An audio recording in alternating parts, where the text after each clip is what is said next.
നമസ്കാരം. വിഷ്ണുവായെ ഉപാസിക്കുകയും വിഷ്ണുവായയുടെ ആശ്രയത്തിൽ ജീവിക്കുകയും ചെയ്താൽ ജീവിതത്തിൽ ഒരു പരാജയവും ഉണ്ടായിരിക്കില്ല. അതുപോലെ തന്നെ ഒരു വ്യക്തിയെയും തോൽപ്പിക്കാനും കഴിയാത്ത ഒരവസ്ഥയുണ്ടാവും.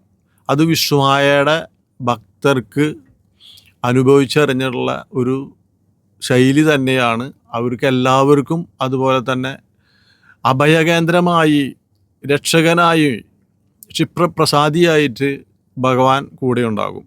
സ്വാമിയുടെ അനുഗ്രഹം കിട്ടിക്കൊണ്ടിരിക്കുന്ന ഒരു വ്യക്തിക്ക് ഒരിക്കലും നാശവും ഉണ്ടായിരിക്കില്ല, ഒരു ശത്രുവും ഉണ്ടായിരിക്കില്ല.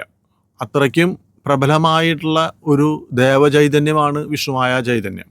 ആ ചൈതന്യത്തെ നമ്മൾ ഉൾക്കൊള്ളാനും നമ്മളത് ആവേശിച്ച് പ്രവർത്തിക്കാനും ഉള്ള മനസ്സും